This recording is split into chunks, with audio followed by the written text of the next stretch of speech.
Bienvenidos, aquí arrancamos con nuestro cuarto taller, que hoy nos toca trabajar sobre la formulación de proyectos sociales, ¿sí?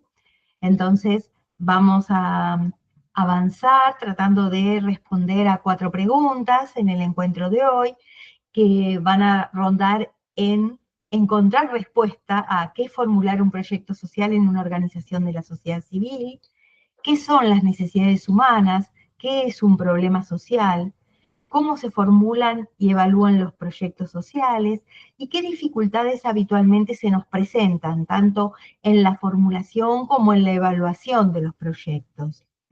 Un tema bastante frecuente en las organizaciones sociales. Y como siempre compartimos un mensaje hermoso de Eduardo Galeano, que por supuesto les va a quedar en el material que después les van a distribuir por WhatsApp para que lo tengan. Justamente tiene que ver con esto de soñar un futuro diferente, ¿no? Y una construcción de un futuro diferente desde las organizaciones sociales. Voy a empezar dando una especie de resumen para que chequeemos parte de lo que vimos en el taller anterior, que habíamos ya avanzado en la definición que era un proyecto. Yo les contaba que me gustaba mucho el material bibliográfico de Ezequiel Anderegg y María Aguilar Ibáñez, que es un texto muy piola, que realmente es muy adecuado para todo lo que son organizaciones de la sociedad civil. Acá no había mayor dificultad en cuanto a la definición, como un conjunto de actividades concretas, interrelacionadas, interconectadas, que buscan lograr determinados bienes o servicios que son capaces de resolver o disminuir el impacto de algunas situaciones problemáticas y también de satisfacer necesidades en alguna parte de la población o de la comunidad. También habíamos estado conversando que era una herramienta muy valiosa a la hora de ordenar, racionalizar el trabajo, optimizar el uso de los recursos también, y para ordenar la manera en la que se trabaja dentro de la organización. Siempre habíamos hablado que es importante tener presente el paradigma de la sustentabilidad como base para cualquier proyecto que llevemos adelante desde la organización. Si mal no recuerdo, hasta ahí es que llegamos la clase anterior y que yo lo tomé como un repaso. Entonces ahora vamos a avanzar un poquito más, tratando de definir qué es un problema. Si bien todos hablamos de problemas, pero desde la definición teórica podemos decir que un problema es la distancia o la diferencia que existe entre el ser y el deber ser, o dicho de otra manera, entre lo que es y lo que desearíamos que sea. Con lo cual, siempre que estamos hablando de problemas, estamos pensando en una realidad que es insatisfactoria para alguien, para un actor, para un conjunto de actores, y que por supuesto puede ser mejorada, puede ser revertida. De ahí es la idea del proyecto, revertir esa situación insatisfactoria. Con lo cual es muy interesante en las organizaciones sociales, yo siempre lo comparto, esta idea, que es muy interesante esto de sentarse a discutir problemas, porque después se pueden construir mejores proyectos o se pueden proponer mejores proyectos, ¿sí? Porque muchas veces el error está en tratar de compartir un proyecto ya hecho, y esto en general genera resistencia. Entonces, una buena instancia para empezar en esto de la planificación operativa en la organización social es discutir y acordar sobre qué problema vamos a abordar, qué alcance tiene ese problema, qué impacto tiene. Siempre que hablamos de un problema, estamos pensando que detrás hay una necesidad de alguien. Y esta necesidad queda clara cuando se constata esa distancia entre la situación dada y la situación deseada, es decir, la brecha. El problema me va a estar marcando la brecha. Fíjense, la imagen esta me está diciendo de una necesidad, claramente. Más allá, y acá me meto ya en lo que voy a trabajar en otra diapositiva, que los niños no lo puedan expresar, ¿sí? Entonces, acá les quería compartir una idea muy interesante respecto de los tipos de necesidades. Por un lado, hablamos de una necesidad normativa. ¿Esto qué significa? Es aquella que define el experto desde su tecnicismo, desde su saber y expertise, y en función de lo que sería normal o correcto, establece que hay una necesidad. Por ejemplo, una necesidad normativa sería, en el caso de la imagen anterior, que los niños no estuvieran en patas sin ropa y parecían sucios también, no solo sin alimento. ¿Está? Entonces, el deber ser del profesional que trabaja con niños me está marcando una brecha, ¿sí? Por otra parte, está la necesidad sentida. ¿Esto qué significa? Es aquella que percibe la población que se ve afectada por esa necesidad, ¿sí? Y que les gustaría mejorarlo. Esa es la necesidad que se siente y que duele en el cuerpo. ¿Mm? Muchas veces esta necesidad sentida no puede ser expresada. Entonces acá empezamos a tener diferencias. Una necesidad expresada es aquella sentida, pero que a su vez se puede decir. Digo, por ejemplo, en el caso de la imagen anterior, donde los niños estaban en pata en un piso de tierra, quizás nacieron en un entorno en donde su casa tiene piso de tierra, ¿sí? Y no conocen otro tipo de piso. Entonces, quizás no pueden expresarlo porque no conocen otra cosa. ¿Mm? En cuestiones de violencia de género, muchas veces la necesidad es sentida, pero no puede ser expresada. ¿Mm? Por miedo, por temor. Entonces, ¿por qué hago esta diferencia? Porque dependiendo con qué público trabaje o a qué temas se dedique la organización de la sociedad civil, va a tener que trabajar en que se expliciten algunas necesidades sentidas. Entonces, quizás en los proyectos, una primera actividad que hay que realizar tiene que ver con eh, cómo rescatar esa necesidad sentida y que no se puede decir, ¿sí? No sé si se entiende esto que estoy diciendo, por ahí es sutil. No en todas las organizaciones va a pasar esto, pero en algunas organizaciones que trabajan con cuestiones muy sensibles, insisto, lo de violencia de género me suena muy actual, ¿no? Entonces, muchas veces, desde la primera acción que se tiene que hacer desde un proyecto, es alguna actividad que permita que se expresen las necesidades sentidas, ¿sí? Después tenemos la necesidad comparativa. Es aquella que también los técnicos o los que están tratando de modificar una realidad comparan y dicen, personas con las mismas características, volviendo al caso de los niños, de las mismas edades, necesitan determinadas cuestiones. ¿Mm? Por ejemplo, si son niños que están más de 5 años, necesitan tener la socialización de un jardín de infantes o de una escuela, ¿sí? Entonces, ¿por qué? Porque otros niños lo necesitan también para su evolución. Entonces ahí estamos como una necesidad comparativa. ¿Mm?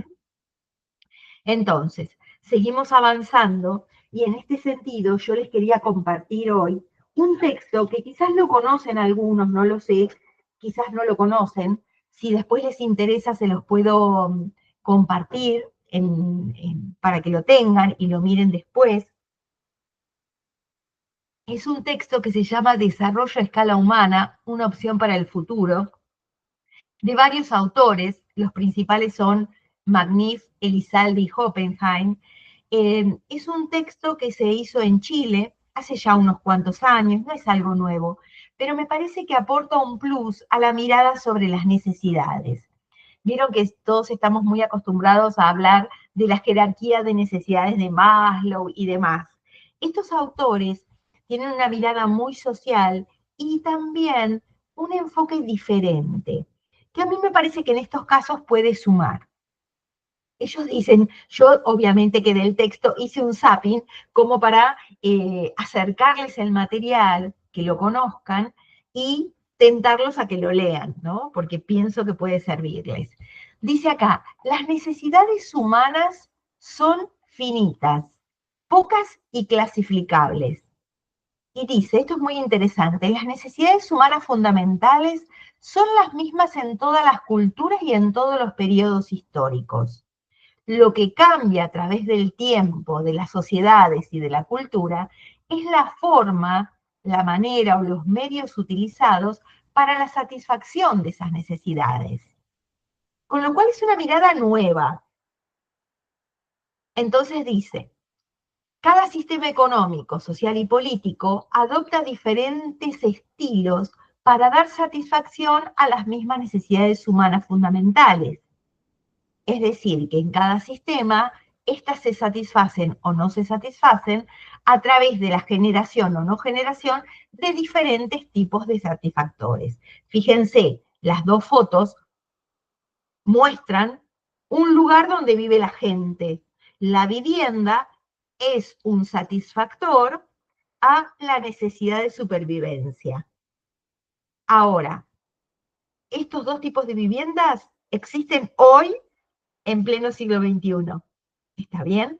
¿Esto qué quiere decir? Que tiene que ver con las sociedades, con las culturas también, el modo en el que se satisfacen las necesidades. Por otra parte, cuentan que las personas tenemos necesidades múltiples. No hay una única necesidad.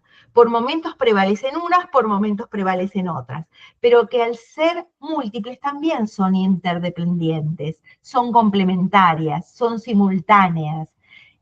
Acá en el dibujo necesitamos salir campeones del mundo, pero necesitamos tener trabajo, pero necesitamos irnos de vacaciones, ¿sí? Digamos que ahora lo vamos a ver con más claridad.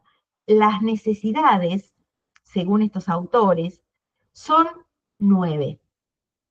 Subsistencia, protección, afecto, entendimiento, participación, ocio, creación, identidad y libertad. Estas serían las necesidades básicas, que después se encuentran diferentes satisfactores. Por ejemplo, vuelvo a la diapositiva anterior. Para cubrir la necesidad de ocio, yo necesito recrearme y ver un mundial de fútbol, pero también necesito o busco irme de vacaciones a una playa, ¿sí? La necesidad de protección es la que se ve satisfecha en gran medida con el trabajo. ¿Mm? ¿Vamos bien hasta acá? ¿Cómo les resuena esto?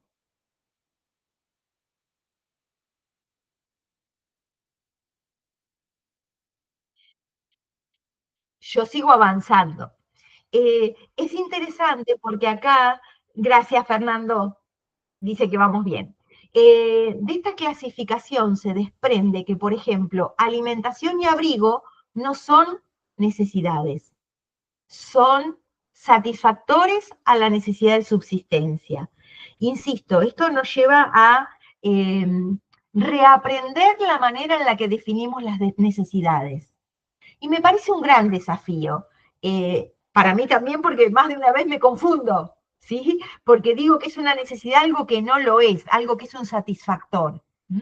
Lo mismo, la educación formal, informal, el estudio, la estimulación temprana, no son necesidades, son satisfactores a la necesidad de entendimiento.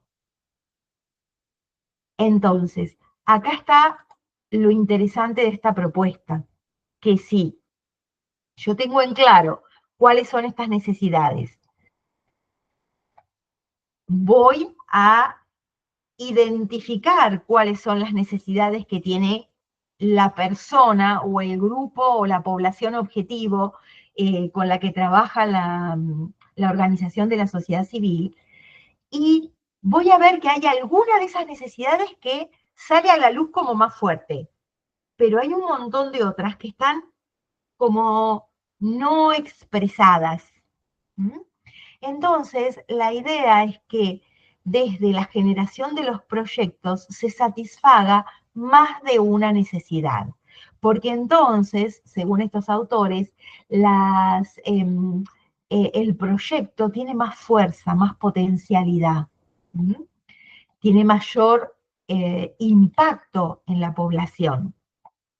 También dicen ellos que no está bueno considerar a las necesidades como una carencia, como que algo falta, sino que está bueno verlos como una potencialidad. Porque, por ejemplo, la necesidad de participar es potencial de participación, así como la necesidad de afecto es potencial de afecto, y como la necesidad de entendimiento es potencial de entendimiento, ¿sí? Entonces es muy interesante porque eh, se ve no tanto como un problema, sino como una oportunidad. ¿Mm? Cuéntenme, yo voy a poner la diapositiva donde están las necesidades, esta. Y eh, quiero un poco que me comentes, claro, acá muy bien, Fernando dice, proyectos que sean sinérgicos, esa es la idea, ¿sí? Justamente ese es un concepto muy de estos autores, que los proyectos atiendan sinérgicamente distintas necesidades para darle mayor fuerza. Muchas veces hay el libro lo desarrolla, el texto lo desarrolla muy bien, cómo hay necesidades o hay acciones que inhiben otras necesidades en lugar de potenciarlas, ¿sí? Entonces es muy, muy interesante esta mirada. Bueno, cuéntenme, me parece que Fernando lo conocía, este enfoque. Alejandra, Sonia, cuéntenme.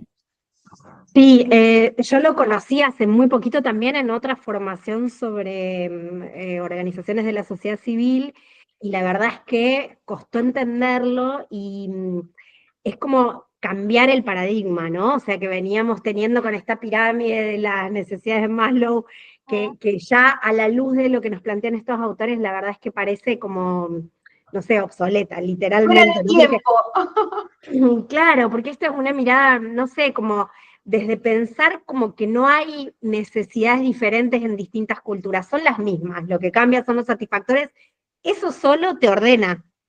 Absolutamente.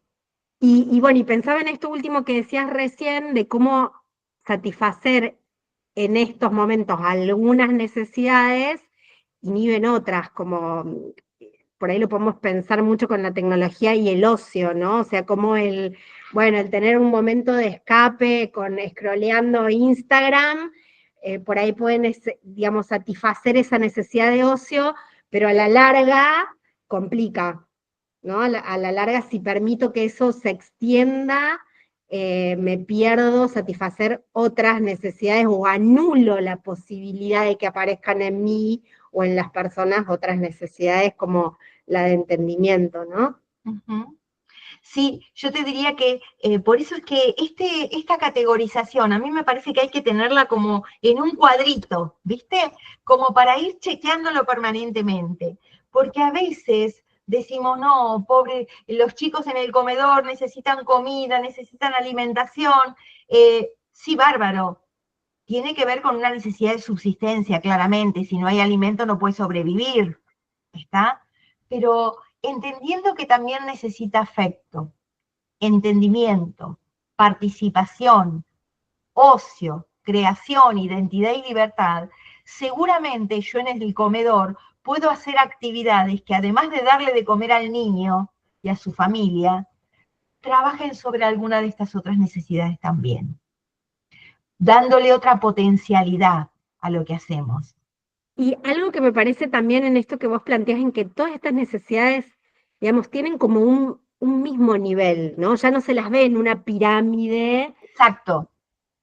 Eso también me parece muy interesante. Si bien entendemos que lo prioritario es la subsistencia, pero hay mucho ya acerca de que una persona sin afecto también la pasa muy mal, incluso te diría que al nivel del alimento, ¿no? O sea, que de la subsistencia. Sí, sí, por eso que aparece esto de que son múltiples y simultáneas y muchas complementarias, ¿sí? A mí me gusta mucho y siempre tengo presente esto de trabajar sobre el entendimiento. En todo lo que hagamos, siempre que podamos reconocer que el otro necesita entender. Fíjense cuando, por ejemplo, van a hacer un trámite y no sale como ustedes quieren y no le resuelven las cosas, pero cuando le explican el porqué y las razones y cuáles son los pasos, ustedes se quedan más conformes, aunque no le hayan resuelto el tema, porque necesitan entender. No es que le tiraron un papel y le dijimos, no lo aprobamos. No, le explicaron todo, porque necesito entender como persona, como ser humano, porque es una necesidad fundamental. ¿Mm? Entonces me parece que está bueno esto de empezar a distinguirlo, lo mismo esto, la necesidad de participación. Me parece que está muy, muy piola. Así que bueno, yo tengo el material este, si ustedes quieren después se los puedo compartir, al igual que el otro libro con el que me apoyo, que es el de Ezequiel Anderé y Aguilar Ibáñez, que lo tengo en versión alternativa, digitalizado, no oficial, digamos, ¿sí? Eh, pero me parece que está bueno que lo podamos compartir para que se difunda esta manera de mirar y de hacer proyectos, ¿sí?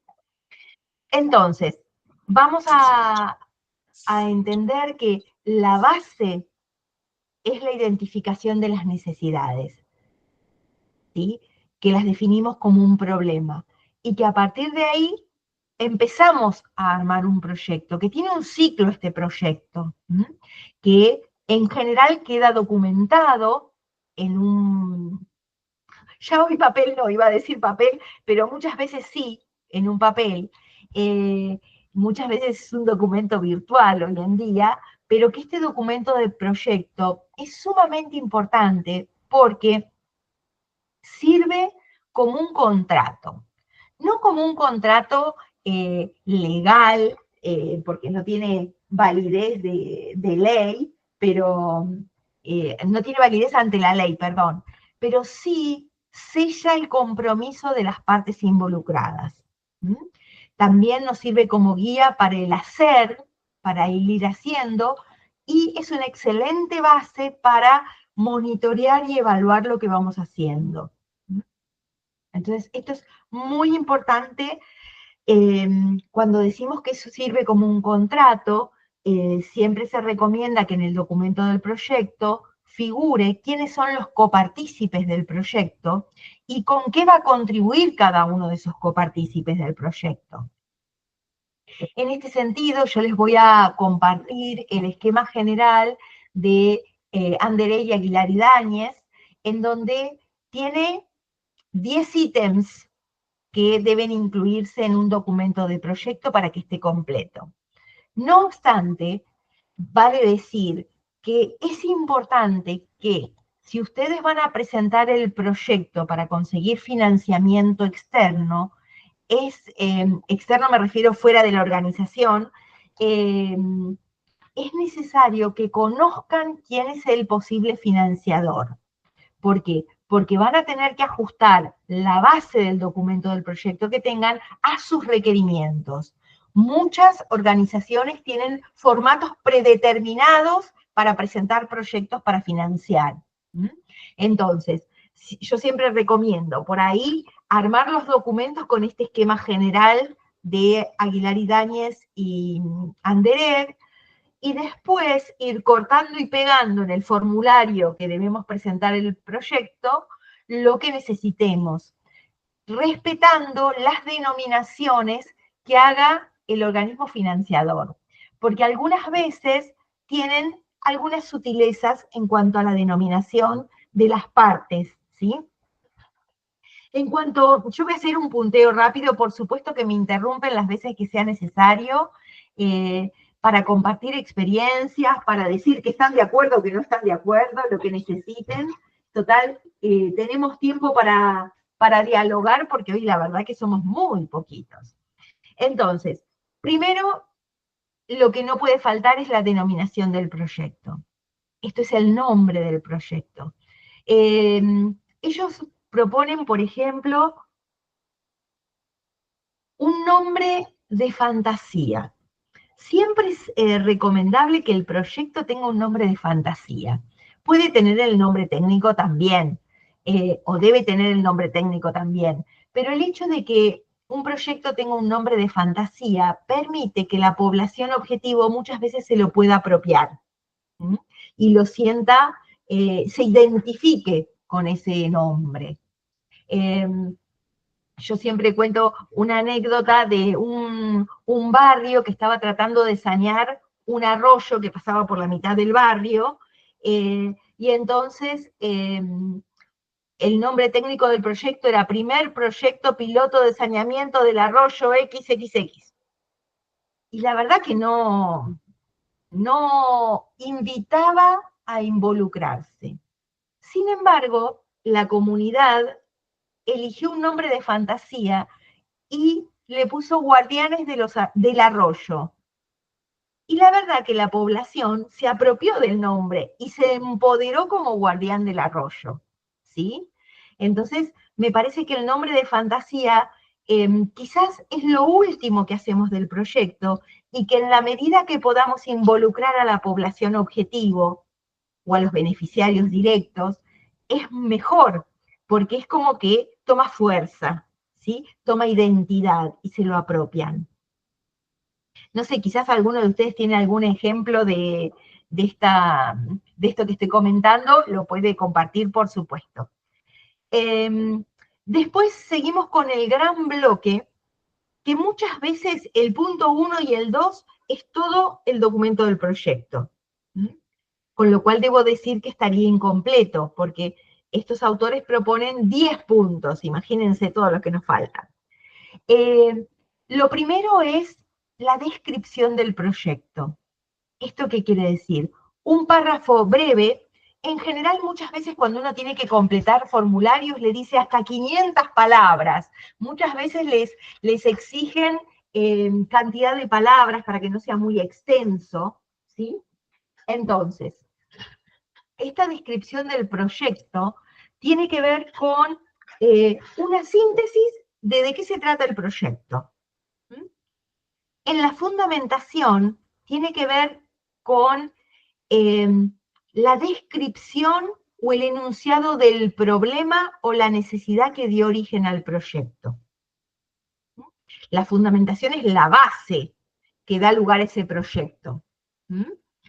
En este caso, estos autores diferencian fundamentación de justificación. No todos los documentos del proyecto lo diferencian, pero a mí me parece que está bueno conocer la diferencia para poder poner las dos cosas, ¿sí? Justificación tiene que ver con argumentar por qué este proyecto es el que mejor da respuesta a ese problema, ¿sí? Entonces, tendría que ver con por qué tendrían que elegir para financiar este proyecto, porque este es el que mejor da respuesta a esa necesidad. Entonces, obviamente que se puede poner junto en el mismo espacio, pero serían los argumentos de por qué esta idea de proyecto es la que mejor resuelve esa situación problemática. El marco institucional tiene que ver con desde dónde se va a motorizar ese proyecto, es decir, desde dónde se va a llevar adelante ese proyecto. En este marco institucional es donde deberían figurar todos los copartícipes. Por ejemplo, si hay un proyecto de un festival en el barrio y el club del barrio es el que va a prestar el salón, debe figurar en el marco institucional, más allá de que el club de abuelos sea el que lo organiza. ¿Se entiende? ¿Por qué? Porque van a ser quienes van a hacer posible que se materialice ese proyecto, con lo que se comprometieron a aportar. A veces es dinero, a veces es un espacio físico, a veces son materiales. Digo, hace poquito tuvimos el Día del Niño. En muchos barrios se arma un festejo barrial del Día del Niño. Bueno, ¿quién se compromete a entregar la leche chocolatada? ¿Quién se compromete a entregar los juguetes? Digo, esto tiene que ver con el marco institucional. quizás hay detrás una organización que es el motor, pero hay otras participaciones o contribuciones puntuales que hacen posible que se materialice el proyecto. La finalidad del proyecto tiene que ver con la contribución que ese proyecto hace a la realidad organizacional de la organización de la sociedad civil, valga la redundancia, es decir, en cuanto este proyecto contribuye a cumplir con la misión y la visión de la organización. ¿Por qué? Porque esta finalidad y esta expresión, así como lo digo, le permite construir viabilidad política al proyecto, justificación política. Es decir, ¿por qué tendríamos que hacer este proyecto? Porque contribuye de esta manera al logro de nuestra misión y nuestra visión y está alineado con nuestros valores. ¿Sí? ¿Se entiende esto? ¿Voy muy rápido? ¿Vamos bien? Ahí, Sí, Silvia, si me permitís, te pido como una aclaración porque queda confuso en mi cabeza esto de la fundamentación, la justificación y la finalidad, ¿no? Porque me parece que, bueno, vos lo nombras distinto, pero no se me termina de acomodar. claro. En ese sentido, Alejandra, está muy bien lo que vos preguntás, porque no todos los enfoques teóricos lo llaman igual. Bien, ¿Está bien? Entonces está bien que te haga ruido. Y por ahí hasta lo ponen en otro orden. La fundamentación tiene que ver con describir la necesidad que da origen al proyecto. bien, La justificación tiene que ver con por qué este proyecto es el que reduce esa problemática o la mejora, ¿sí? Obviamente que la justificación está alineada con la finalidad del proyecto, ¿sí? claro, es lo que hace en todo caso la organización. Claro, claro, claro. Bien, Entonces, cuando vas a la finalidad del proyecto, estás hablando de la contribución de este proyecto al quehacer de toda la organización. bien, gracias. Ahí es cuando vos lo vinculás a los valores de la organización, a la visión, a la misión.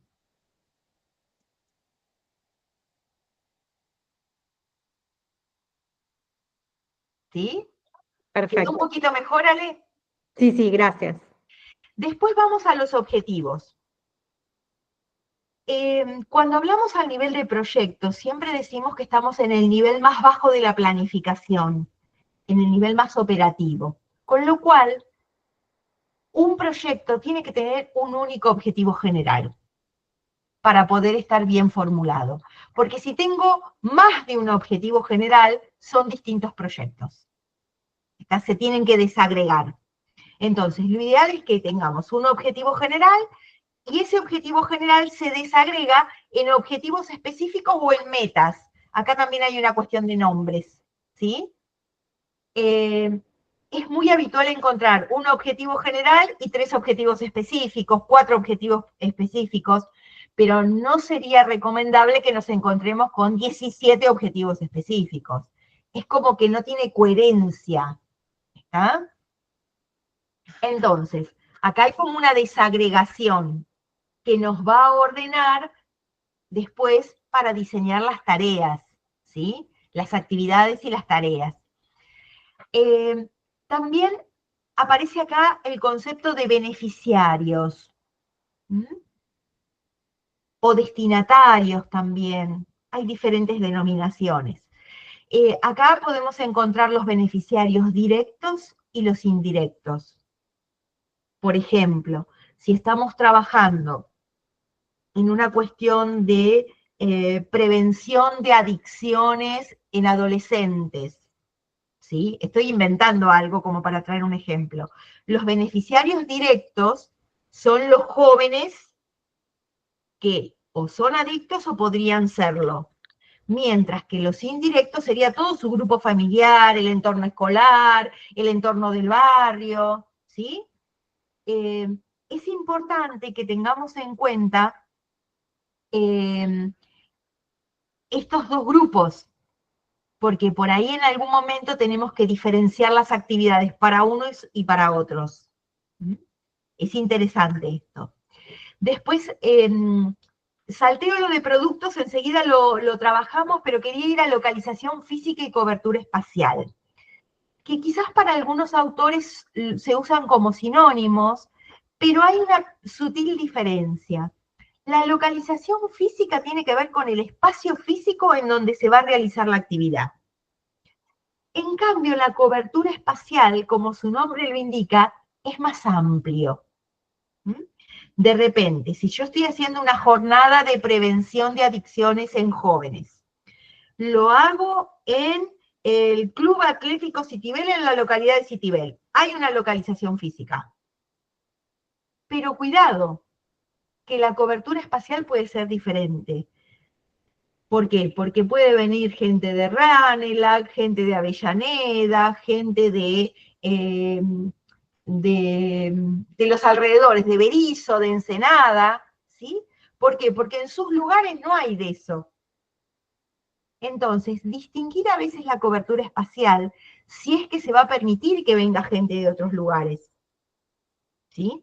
Muchas veces la cobertura espacial se restringe a la localización física. ¿Por qué?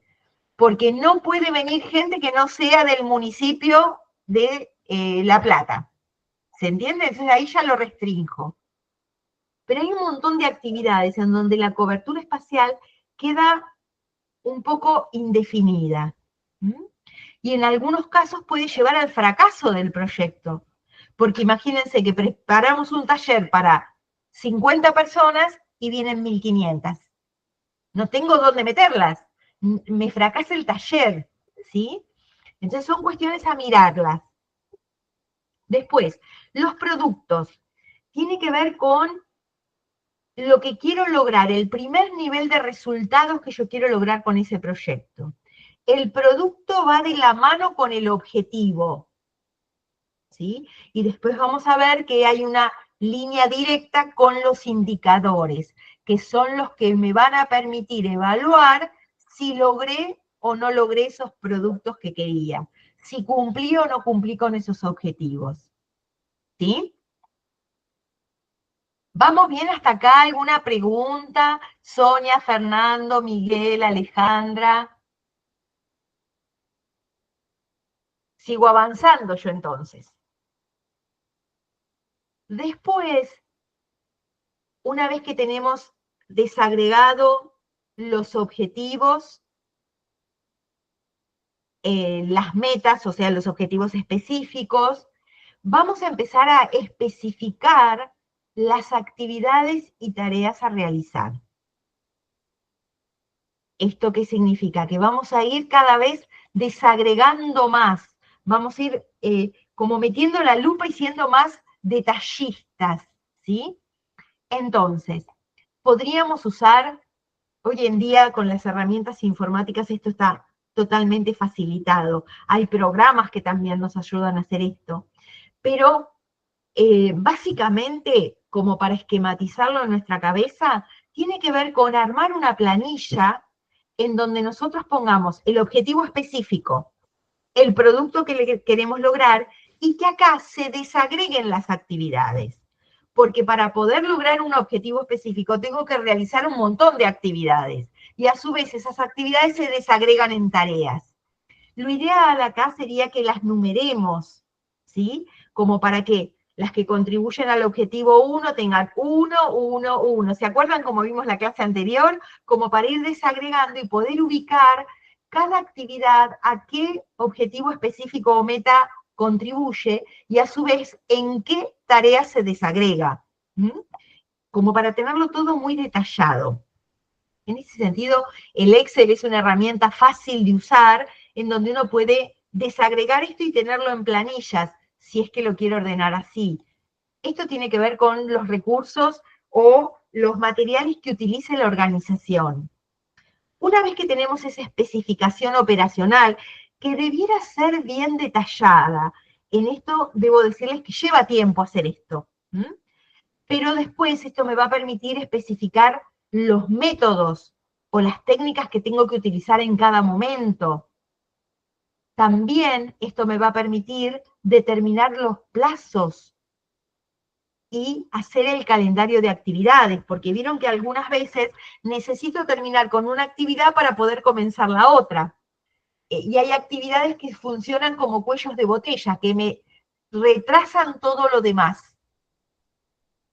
O sea que tengo que tener un calendario de actividades para poder priorizar, y también voy a necesitar detallar para cada tarea qué recursos voy a necesitar, sean personas, materiales, técnicos, financieros. Y acá hay un detalle interesante. No solo el monto de dinero, sino el momento en el que voy a disponer de ese monto de dinero. Por eso acá habla de calendario financiero. ¿Qué significa? Que a veces quizás nos va a pasar, si de repente recibimos una remesa de dinero de una beca o de algún financiador externo, yo tengo que saber cuándo ingresa esa remesa de dinero. ¿Para qué? Porque lo necesito para pagar una determinada actividad, entonces quizás la llegada de ese dinero me va a condicionar que no pueda hacer algunas actividades antes, las tenga que calendarizar para después. Entonces, el calendario financiero va a ir de la mano o va a alimentar este calendario de actividades también, porque muchas veces tenemos esas restricciones, ¿sí? ¿Vamos bien hasta acá? Esto es lo que yo les decía recién con cuando vamos a la determinación de recursos, que lo interesante es que podamos armar como si fuera una hojita por cada actividad. Obviamente, la actividad 1, el primer 1 significa que corresponde al primer objetivo, ¿sí? Y entonces detallar qué recursos humanos necesito, qué materiales, es más, hasta se podría hacer que cada columna esté dividida en dos. ¿Para qué? Para que en un costado esté en el lado izquierdo la descripción y en el lado derecho de la columna podamos poner el valor monetario. Por ejemplo, si necesitamos para la actividad un psicólogo que trabaje durante 5 horas, entonces vamos a decir cuánto vale la hora de un psicólogo. Entonces multiplicamos ahí o ponemos los valores y después nos es más sencillo armar el presupuesto del proyecto, ¿sí? Porque acá al menos ponemos los valores parciales si quieren. O sea, no hay una única manera de hacer esto. Pero sí podemos ir poniendo los valores parciales para que después, cuando tenemos que hacer el cálculo de los costos, no sea más sencillo. ¿Mm? Porque, por supuesto, todo proyecto debe tener un presupuesto. Después necesitamos especificar la estructura organizativa y de gestión del proyecto. En algunas organizaciones que son de tamaño pequeño, esto no es necesario.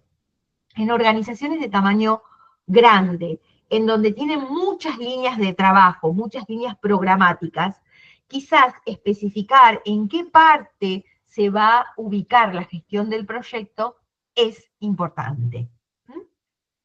Y después tenemos los indicadores de evaluación del proyecto, que merece un capítulo aparte, así que lo voy a compartir en un ratito.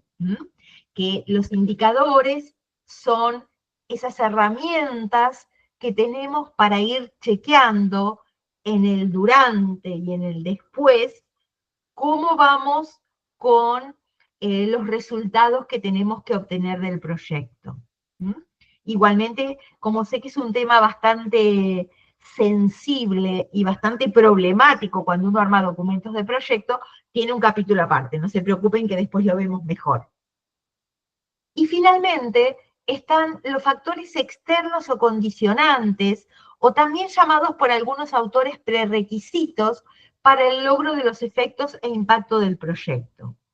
Hay algunos autores que también estos prerequisitos los ponen al inicio del documento del proyecto.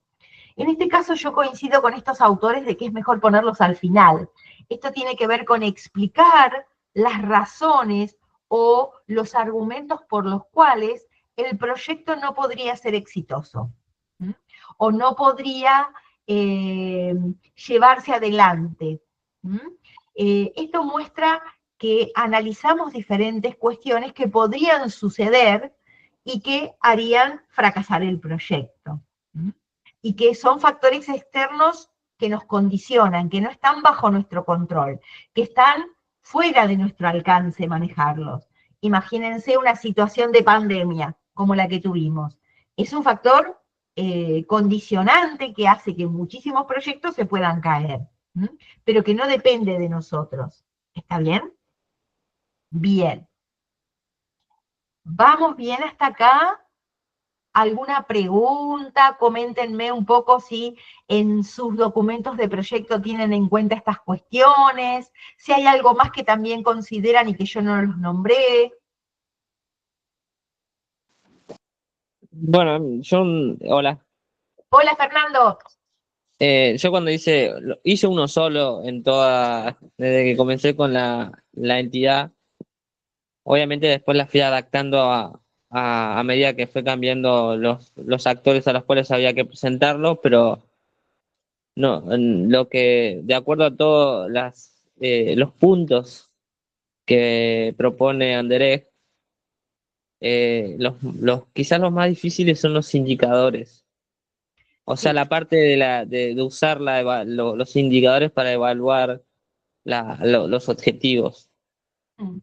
Sí, es como que esa parte es como un antes y un después en cuanto, ¿cómo decirlo? Eh, Como ir más allá de la implementación, como para generar información y retroalimentar el proyecto.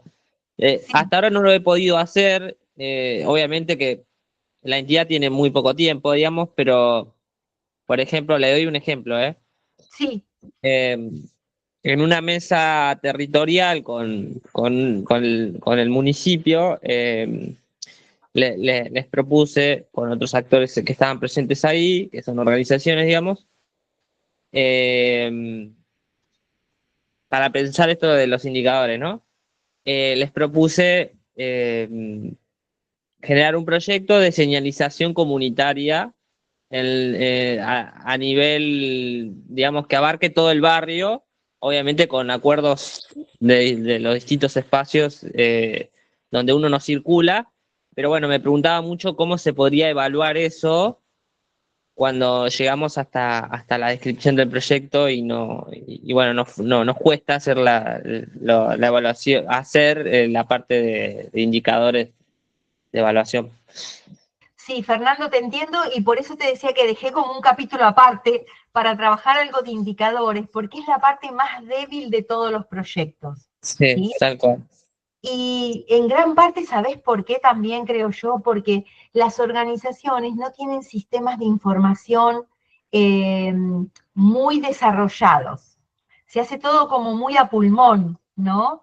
Entonces después cuando vos querés sacar indicadores, no tenés de dónde tomar la información de base. Entonces tenés que generar sistemas de información para poder después evaluar. Y eso lleva otra dinámica y otro tipo de trabajo. ¿M? Que muchas veces en las organizaciones sociales se prioriza ir al territorio, hacer esas mesas de trabajo y todo lo demás, y no todo lo otro, ¿no? Que lleva muchísimo tiempo, pero que también es necesario para el fortalecimiento y el crecimiento de la organización. Me parece que eso es fundamental. Eh, por eso que intento dejarles algo de material como para que ustedes puedan eh, fortalecer toda esta parte de evaluación y del armado de indicadores. ¿Sí?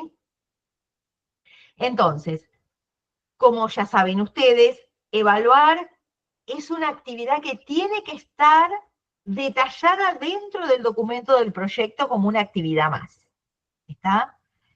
Deben, eh, digamos, incluirse en el documento del proyecto las actividades de evaluación, porque son actividades programadas y que también sirven para el aprendizaje organizacional.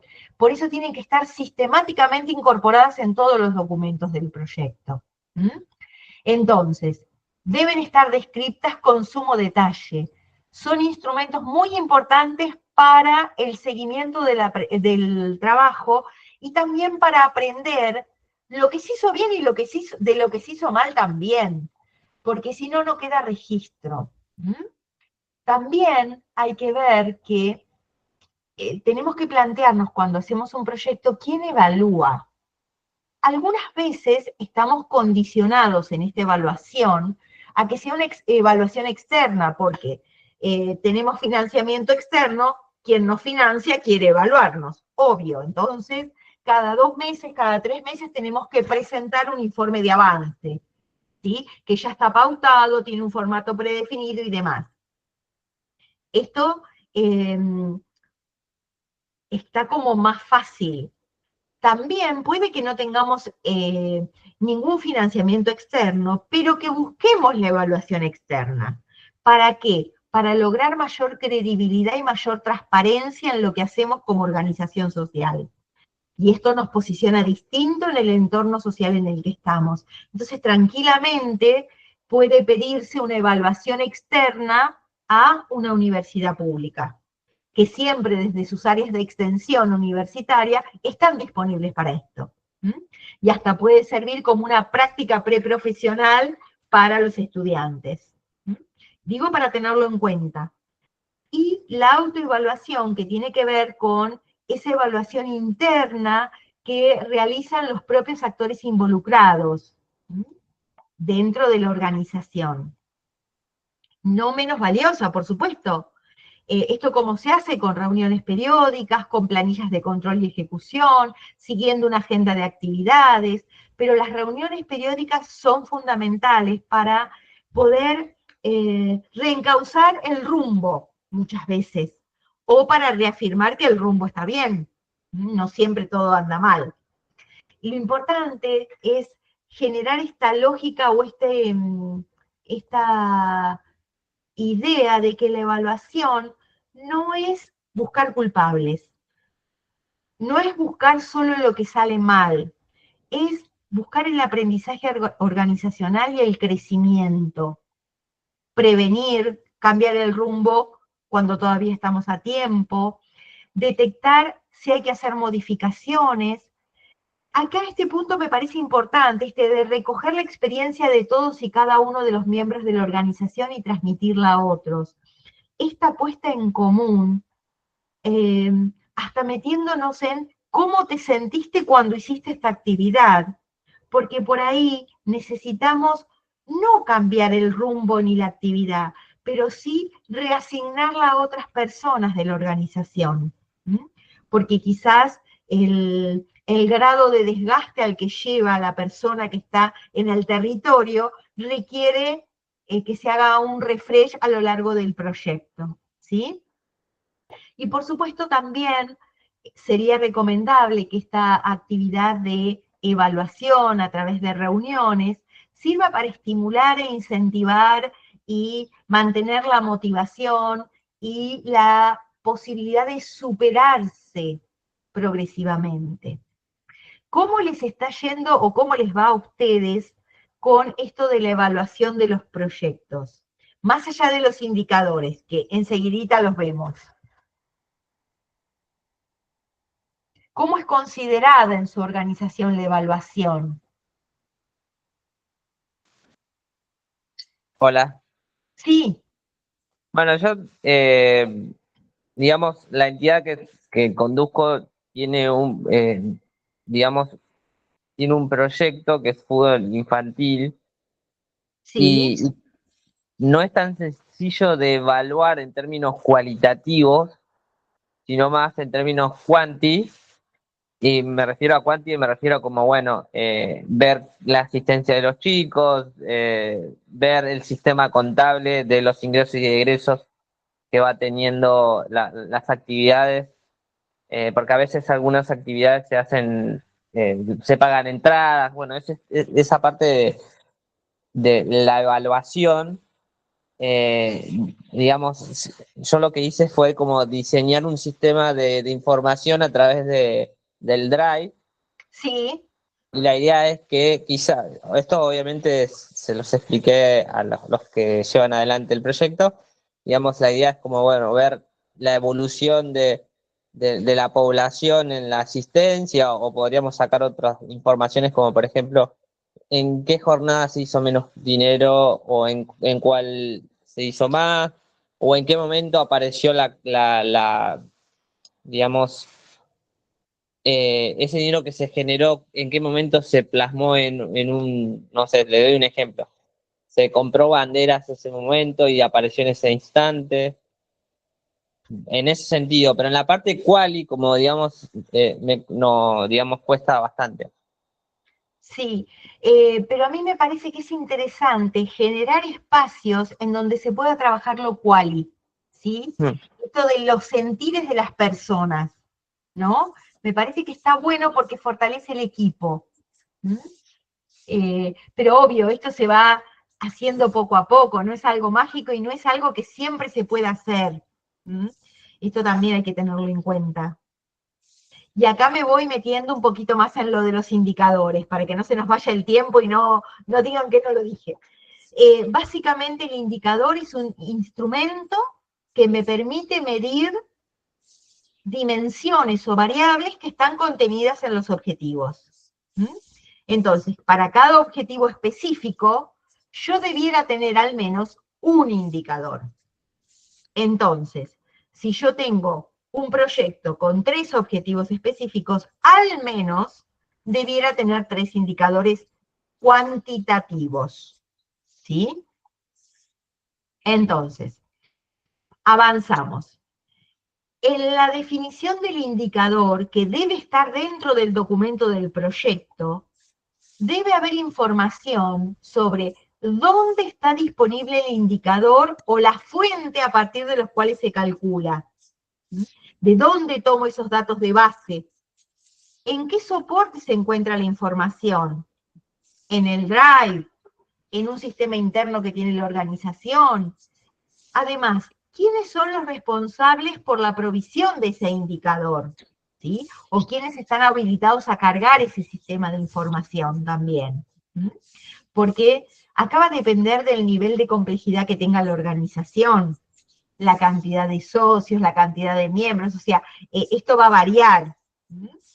Pero digo, tengan en cuenta que no sé de qué lugares son, pero siempre desde las áreas de extensión de las universidades, se me ocurre pensar en la Facultad de Informática, acá en La Plata, yo soy de la zona de La Plata, digo, se puede pedir asistencia técnica para el diseño de sistemas de información, ¿está? Y quizás se hace como una práctica, como un proyecto de extensión, o sea, abran la cabeza en cuanto a las posibilidades de generar sistemas de información más sólidos para las organizaciones. ¿Mm? En la definición del indicador tiene que estar... Sí, perdón. ¿Alguien habló? Y yo me lo perdí. No, está bien. Tiene que estar la fórmula con la cual se calculará, si es que el indicador lleva fórmula. Ahora vamos a ver que hay algunos indicadores primarios que no llevan fórmula. Pero si no, tiene que estar clara cuál es la fórmula. ¿Con qué frecuencia se va a medir? Si es trimestral, si es semestral, si es anual. En general, los proyectos debieran tener un seguimiento más cercano, no cada 6 meses, porque si no es como que no podemos revertir nada. Cada 3 meses es un buen número, ¿no? Cada 15 días no, porque si no el objetivo es medir, nada más. Entonces no tiene mucho sentido. Debe estar claro de dónde se toma la información y también los límites entre los cuales es aceptable el valor del indicador. ¿Está? Entre qué rango se tendría que estar moviendo, para que no sea una señal de alarma y esté en el sector rojo. ¿Mm? Entonces, esto les decía yo, tenemos indicadores primarios, que se trata de valores absolutos, como por ejemplo cantidad de empleados, cantidad de expedientes ingresados, cantidad de niños inscritos en el fútbol infantil, ¿sí? Por categoría, que marcan las edades también de alguna manera. Indicadores secundarios que ya vincula a través de una fórmula dos indicadores primarios. Por ejemplo, relación de empleados calificados respecto de los no calificados. Cantidad de jugadores federados frente a los jugadores no federados. Trato de armar algún ejemplo para Fernando en función de lo que dijo. Relación de trámites resueltos respecto a los iniciados, ¿sí? Esto podría ser también un indicador secundario. Ahora, ¿qué miden los indicadores? Y acá vamos a ver una categorización que a mí me parece muy valiosa. Podemos medir estructura, que tiene que ver con la disponibilidad y utilización de recursos. Podemos medir procesos, que tiene que ver con la organización en movimiento, o podemos medir resultados e impactos. Obviamente que los indicadores de resultados y de impactos son los más complejos y los más difíciles de lograr, porque se requiere otro tipo de información. Entonces, vamos a empezar por los más fáciles. Los indicadores que miden estructura tienen que ver con cantidad, intensidad, costo de recursos utilizados, por ejemplo, dotación de personal, cantidad de horas aplicadas, cantidad de horas extras, cantidad de recursos asignados, sean vehículos, materiales, el costo de esos recursos, las compensaciones y gastos en personal. Este sería el tipo de indicador más fácil de hacer. En el caso de, vuelvo atrás, en el caso del fútbol infantil, cantidad de partidos jugados en el mes, ¿se entiende? Podría ser otro indicador de estructura. Ustedes, obviamente que estos son ejemplos y los van a tener que ir adaptando a la realidad de la organización de ustedes. Cuando hablamos de mediciones de procesos, decíamos que tiene que ver con la organización en movimiento. Por ejemplo, cantidad de trámites ingresados o despachados, cantidad de inspecciones realizadas, cantidad de observaciones de auditorías, recaudación diaria promedio, cantidad de reuniones. En el caso de la mesa territorial con el municipio, cantidad de mesas que se hacen para lograr acuerdo, asistencia promedio de los alumnos, cantidad de denuncias recibidas, si es un organismo que se dedica al cuidado medioambiental y recibe denuncias, ¿sí? Alejandra, levantaste tu mano. Acá, bueno, traigo ahí como una experiencia personal. Yo soy evaluadora de una auditoría y una de las cosas que me pasa con quien estoy evaluando ahora, la organización que estoy evaluando ahora, es que presenta, por ejemplo, cantidad de reuniones como un indicador. ¿Sí? Y en realidad lo que, o sea, la auditoría pide si la organización tiene suficientes indicadores y me presentan esto como un indicador. Y ahí no te sirve. Claro, porque en realidad lo que a mí me parece que falta es la relación con el objetivo. O sea, que nosotros digamos solamente que hago 20 reuniones no me dice nada. Ahora, si yo me propuse hacer 40 y solo hice 20 y tengo registrado que hice 20, entonces ahí sí yo después puedo hacer un análisis posterior. Lo traigo nada más a modo de compartir la experiencia porque tuve ahí como un parate de esto me sirve o no me sirve para lo que me está pidiendo la auditoría, ¿no? Claro, y está muy bien que lo traigas, porque en cuanto vos lo dijiste, yo dije que claro, porque depende. Yo porque lo hice ejemplificando con esto de la señalización comunitaria que había traído Fernando, porque digo, en un proyecto comunitario en un barrio, la cantidad de reuniones que vos puedas armar con múltiples actores, como el municipio, el coordinador del barrio, los vecinos, la directora de la escuela, digo, por ahí da muestra de la sostenibilidad del proyecto. ¿Se entiende? Por el compromiso en cuanto a la participación. Pero si se pasan hablando de fútbol, no está ligado al objetivo. Entiendo lo que decís, con lo cual, con cuidado con esto, con cuidado, porque depende lo que yo quiera mostrar. Si yo quiero mostrar o verificar que realmente este proyecto de señalización comunitaria tiene entidad y fuerza en el barrio, la cantidad de reuniones con al menos 5 actores sociales diferentes, por ahí es un buen indicador, pero no siempre. Sí, tal vez lo que en este ejemplo que estamos trayendo de las reuniones, lo que faltaría como el último eslabón, digamos, sería como la planilla de la reunión, ¿no? Con la minuta de la reunión. Que claro. Entonces, no sé, el financiador puede decir, bueno, a ver, voy a agarrar una minuta de reunión y esto que vos decís, se habló de los temas que se tenían que hablar. Claro, claro. Tuvo sentido la reunión. Claro. Porque si no, no tiene sentido. ¿Está? Entonces, fíjense cómo esta es la dificultad de los indicadores. Hay que masticarlos y adaptarlos a lo que uno quiere. Pero también tienen que ser lo suficientemente objetivos para poder evaluar. Porque si no, no. Porque si no, los manipulo. Claro, exacto, muestro lo que yo quiero. Claro, claro. Muchas veces, como no se tienen sistemas de información válidos o generados, y se tiene que presentar algún indicador en el documento del proyecto, se hace cualquier cosa, se presenta lo que se puede. ¿Mm? Esa es una realidad. Pero gracias, Alejandra, por traer el ejemplo porque es totalmente válido, totalmente válido. Buenísimo. Después vamos a los que yo les decía que son lo más difícil, las mediciones de resultados y de impacto. ¿Mm? Porque acá ya tenemos medidas de eficacia, medidas de eficiencia, medidas de satisfacción y medidas de impacto. Obvio que las de satisfacción y las de impacto son las más difíciles de todas. ¿Por qué? Porque necesitamos información que muchas veces no tenemos. Entonces, vamos de a poco. Medidas de eficacia tienen que ver con el grado en el que voy logrando los objetivos. La eficacia siempre está vinculada al logro del objetivo.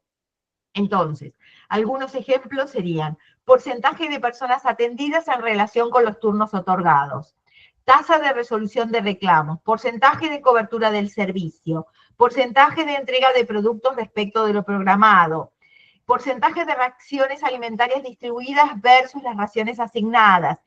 En general, este tipo de indicador tiene más que ver con fórmulas, con lo cual necesitamos sistemas de información un poquito más desarrollados, ¿sí? Avanzamos a las mediciones de eficiencia.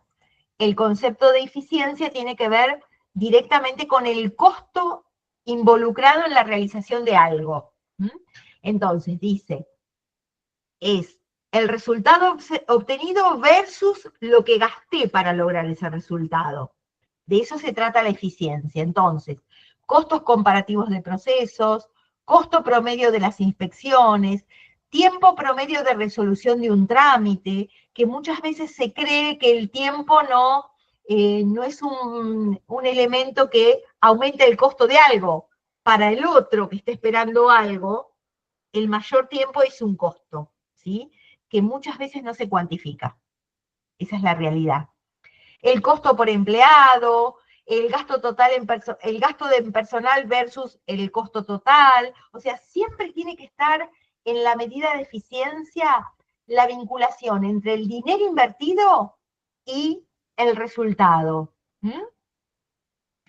Cuando vamos a las medidas de satisfacción, acá yo les decía que es un poco más complejo. ¿Por qué?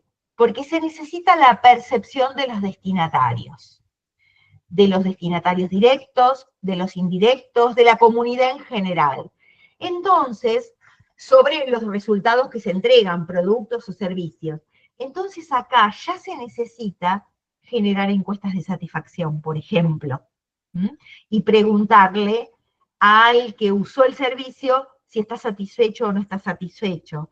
Entonces, un ejemplo de medición de satisfacción podría ser el porcentaje de usuarios satisfechos versus los atendidos, el grado de satisfacción de los usuarios directos, el grado de satisfacción de la comunidad.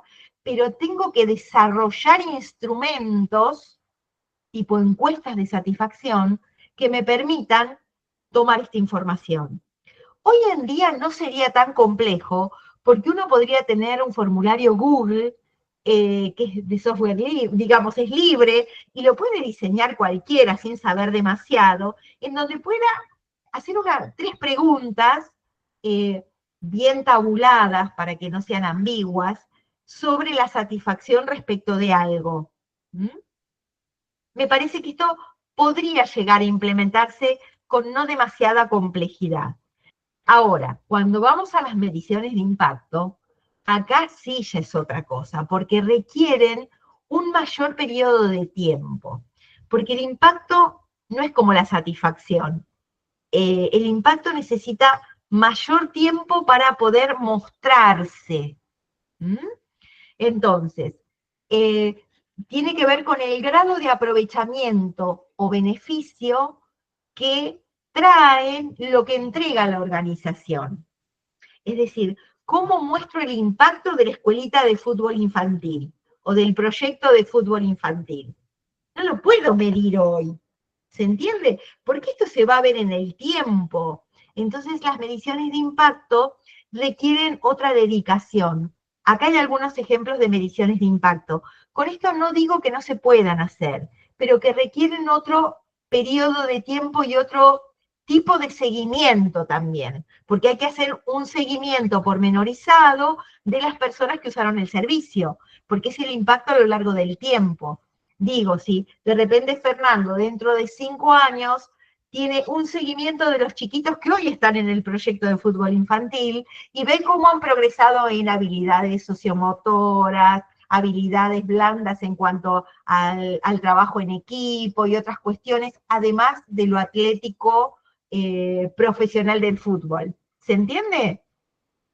Por ejemplo, acá, tiempo promedio para la inserción laboral de los beneficiarios que recibieron capacitación laboral o profesional. Nivel nutricional de los beneficiarios de un programa alimentario.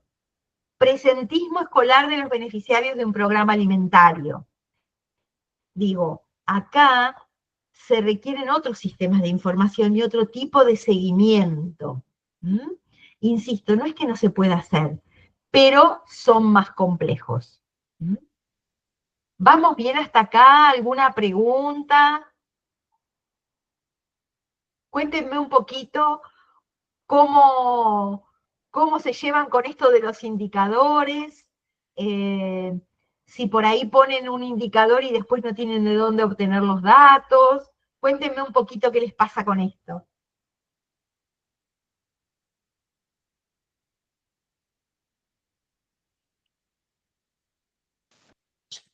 Y, perdón, a mí lo que me pasa es que directamente me salteo todos los indicadores, o sea, el sistema de indicadores, y directamente armo un sistema de información, pero es como que hago un puente y termino haciendo siempre lo mismo. Uh-huh. Bueno, Fernando, fíjate, proponete tomar, a partir de esto que vimos hoy, proponete armar 2 indicadores, no más que eso, o uno, empezar por algo, para romper la inercia y tener constancia en cuanto a medirlo, porque eso te va a incentivar a tratar de probar otros indicadores, ¿sí? Eh, no sé bien de qué se trata, pero muchas veces los indicadores de estructura que tienen que ver con la capacidad utilizada del espacio físico que tienen disponible, muchas veces hay organizaciones que tienen predios muy grandes y que por ahí utilizan un 20% de la capacidad instalada. Por ahí empezar a medir eso, o sea, te digo este ejemplo, pero quizás no tiene nada que ver con tu club o con tu actividad, pero hay que tratar de hacer el ejercicio de buscar qué me serviría para medir lo que estoy haciendo. Y entonces, Bueno, sí, ahí pienso en dos ejemplos. Uno, nosotros, digamos, en lo que es el proyecto en sí mismo, usamos los espacios de un campo de deportes que es al aire libre y en sí, general, como son 2 veces por semana, si lo tenemos que ver en el tiempo, de acuerdo al clima estacional o del periodo del año, probablemente por ahí tenés planificado hacer 100 entrenamientos o 100 actividades que tengan que ver con el entrenamiento de fútbol infantil y quizás haces el 20% nomás de eso, porque llueve, porque hace frío, porque hubo feriados o porque hubo un evento en ese mismo lugar y no se pudo hacer. Y por el otro que me encantaría medir es la poca posibilidad que tenemos de poder blanquear el dinero que se genera en ese proyecto cuando digamos, algunos comerciantes que nosotros necesitamos para hacer la ropa de los chicos no te dan, por ejemplo, eh, las facturas para poder hacer el balance, por ejemplo. Entonces, por ahí te dan 1 de 10, te da 1 y nos complica. Entonces uno va ahí, pienso en la transparencia, ¿no? Sí, me parece importante pensar en la transparencia. Eso me parece fundamental porque le da credibilidad a lo que hagas. Ahí me enredé un poco con los auspiciantes. Ahí me enredé un poco. Sí, en realidad lo que sucede es que los comerciantes no quieren como declarar los ingresos ante la FIP y hay otros que sí. O sea, si vos les preguntás, tienen la factura, pero si no le preguntás es como que no, es mejor no preguntarles, ¿sí? Pero a nosotros nos perjudica porque nos podemos blanquear. Claro, claro. Sí. Sí, es complicado eso, es complicado. Ya para eso no sé qué indicador armar. Cantidad de auspiciantes con facturas sobre cantidad de auspiciantes. Y por ahí se pueden plantear como un objetivo en el tiempo, no sé cuánto hace que están con este proyecto, tratar de aumentar la proporción. ¿Cómo? En el tiempo, tratar de aumentar la proporción de auspiciantes con factura versus los sin factura. Y en el caso por ejemplo, las suspensiones de entrenamiento, Sí. ¿qué sería un indicador de estructura, digamos? ¿No? Lo que pasa es que vos ahí, cuando estás planificando, vos planificás 100 entrenamientos en el semestre, ponele. No sé cómo si es en el año, 100 entrenamientos. Pero ahí vos tendrías que poner un prerequisito, ¿sí? O un condicionante que tiene que ver con la situación climática. ¿Está? Porque es algo que es ajeno a lo que vos podés manejar. Entonces, en función de los prerequisitos, podés decir que habitualmente, pero en esto tenés que tener un seguimiento, se cubre el 80% de esos 100 entrenamientos por cuestiones climáticas. ¿Se entiende? Lo pones como un prerequisito, ¿sí? Y entonces el indicador ya lo armás ajustado.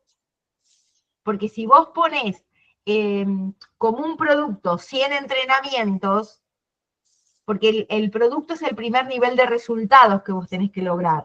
Entonces, si vos pones 100 entrenamientos, nunca vas a llegar a 100 entrenamientos. Vos tendrías que poner 80, que vos querés lograr 80 entrenamientos. Porque sabés que por condiciones climáticas hay un 20% de los entrenamientos que no se pueden hacer. Entonces es más realista, ¿sí?